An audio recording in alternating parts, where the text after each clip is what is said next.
Cinema cameras are cameras built to capture the best video quality possible, all in ergonomic and easy to use packages. Today, we're looking at some entries from Canon, we're looking at the C70 and the C200. This is actually the first video in our Cinema Cameras lineup series, so make sure you're subscribed to see the rest.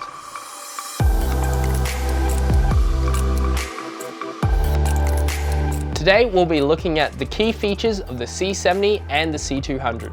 We'll then be looking at some side-by-side comparisons before checking out some sample footage. After all that, we'll wrap it up with some final thoughts. And make sure you stick around the video for details about this week's giveaway.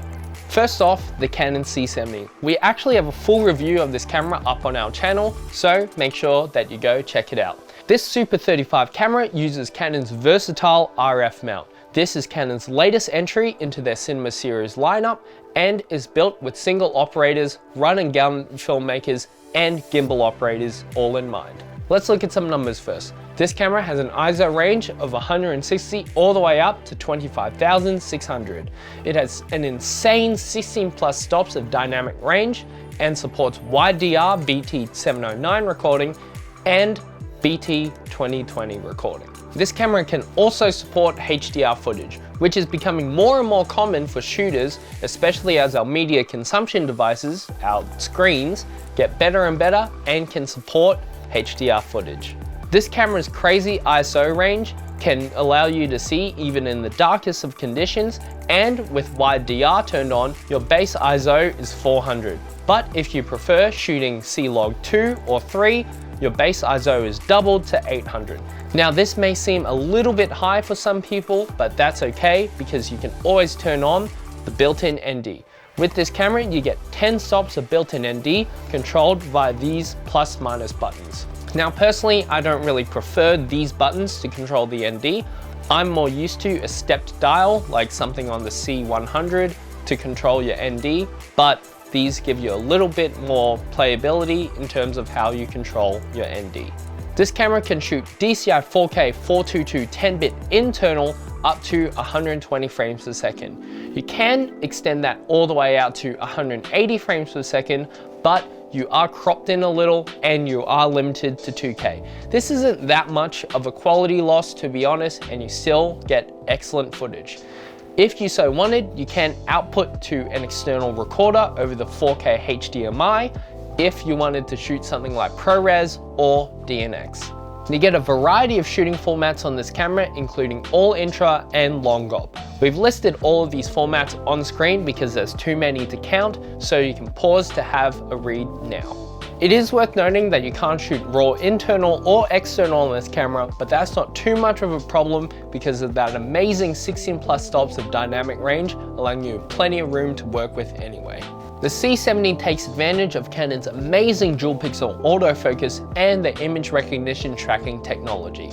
This allows you to have fast and accurate autofocus whenever you're shooting video without the fear of missing shots. You're also able to customize the autofocus parameters, such as the response, extensively within the menus. On top of all that, you have some in-body IS.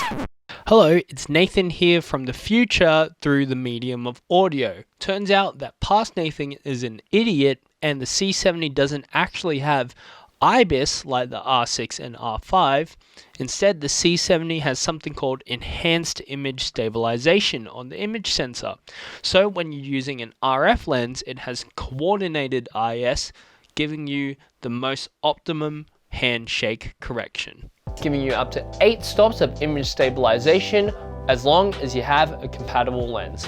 Speaking of customization, this camera gives you a massive 13 customizable function buttons, similar to its even bigger brother, the C300, which we're doing a video on in the future in our cinema lineup series, so make sure that you're subscribed. And you have a fully articulating touchscreen, allowing you to access most of the functions such as white balance, peaking, false color, and you're able to run and stop your recording from just the touchscreen. Now let's talk about the physical features of this body. As you may notice, it does look a lot like the EOS R series of the Canon cameras with very broad shoulders, so it kind of looks like this. This camera body type will be familiar to many mirrorless shooters and it's easy and intuitive to pick up and go. It's got a nice chunky and comfortable foregrip with the record button in a really easy to reach and ergonomic position. You also get an included top handle for even more comfort and ranges of shooting angles. As I said before, you have a fully articulating touchscreen, which is a really nice touch, and most of your controls are really easy to access and intuitive to reach. Talking about the I/O, you have 2 mini XLR ports, which may be a bit annoying to some people because you will have to use an adapter if you have a full XLR mic, but that's okay. You have a 3.5mm TRS jack for mic in, a 3.5mm headphones out, a USB-C port, a remote port, and a full HDMI port. It is important noting that this camera does not support SDI out, but that's not really too much of a problem because this full HDMI is still pretty good. On the front of the camera, you have a BNC timecode sync and dual SD card slots.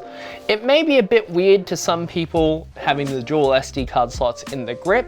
I personally find it a bit strange, but that doesn't really affect the performance. This camera feels incredibly well balanced in hand and is very comfortable to hold.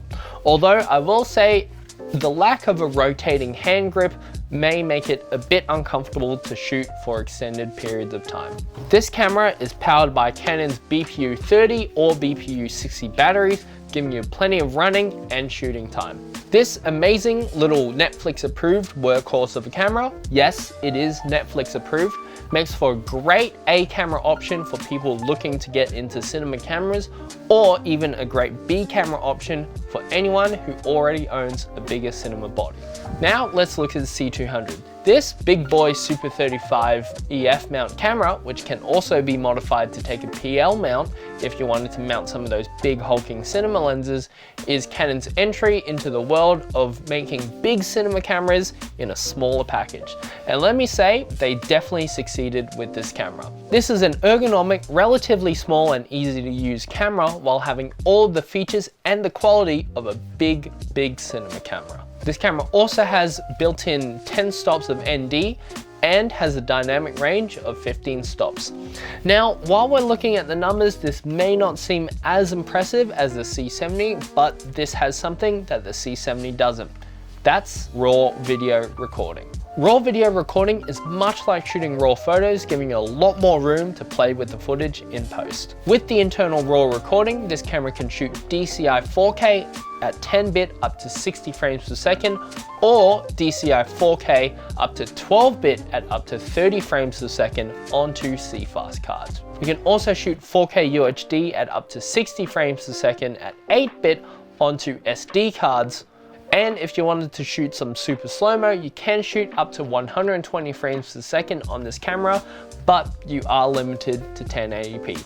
This is a disappointing quality loss for some, but I will take that any day if I get internal raw recording. This camera supports shooting MP4 or XFAVC files, and while we're talking about file formats, if you didn't want to shoot the massive RAW files, but you still wanted all of the flexibility of RAW video, Canon offers their Cinema RAW Lite in this camera, which is all of the flexibility of the full RAW files, but in smaller packages.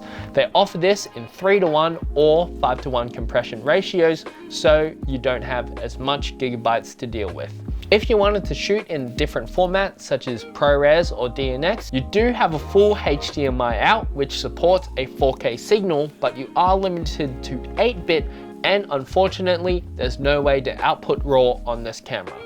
You also have an SDI out, which is a benefit over the C70, but once again you can't output RAW over the SDI because it's not a 12G SDI.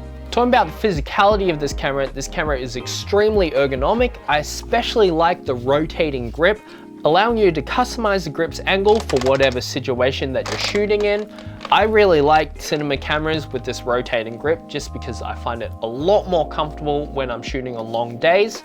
You're also able to remove the top handle, move the microphone mount, and do everything that you want to customize this camera for your needs. You have an excellent and large LCD touchscreen and a lot of customizable buttons so you can truly make this camera your own. When you're holding this camera, it feels nice and balanced in hand, so when you're shooting on those long days, you won't feel tired. I really like the inclusion of the rear EVF to make shooting in bright environments a lot easier. Now, I will say that having the audio control on the back and the SD card slots on the back, quickly talking about the SD card slots, they have these really satisfying doors that are just really fun to play with. I just wanted to say that. But with the audio controls, it might be a bit annoying for people who may rig out this camera and are like me and put a big hulking V-mount battery on the back of the camera. So it can make controlling these functions a little bit hard to access. But I don't think that's too much of a problem because most people will just run the camera as is. Talking about the I/O, you have two full XLR ins, a 3G SDI port, phones out, and a mini USB, an Ethernet port, a DC in, a full 4K HDMI out, and a remote in. On the operator side of the camera, you have a CFast card slot. Unfortunately, you don't have dual CFast cards. This camera also has Canon's excellent dual pixel autofocus, allowing you to shoot with the confidence that you won't miss focus on any shots. This camera is powered by BPA 30 or 60 batteries, similar to the C70, allowing you to shoot on long days without the confidence that you'll run out of power. And if you wanted to plug this into a wall, there is always the DC in port. We've talked about these cameras enough. Now for the exciting part. Let's go out and look at some sample footage.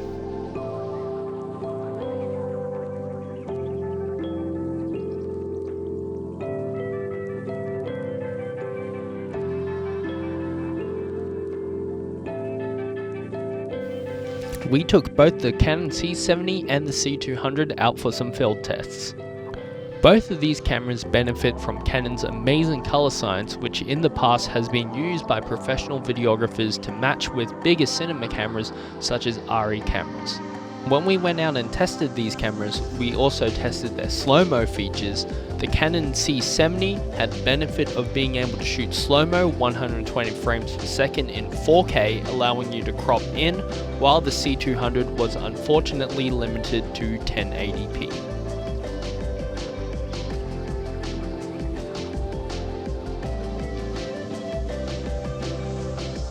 The C200's RAW files were very easy to work with, although they were a bit data intensive. We also did extreme ISO tests on both of the cameras, and we noticed that the C70's grain was a little bit cleaner.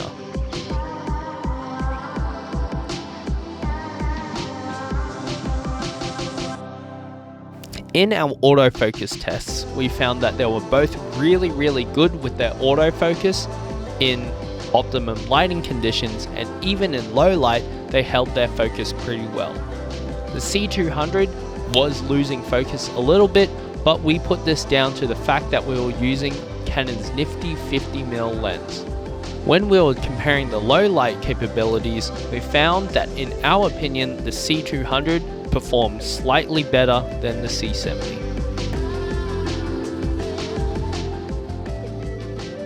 Before we move on, I just want to talk about this week's giveaway.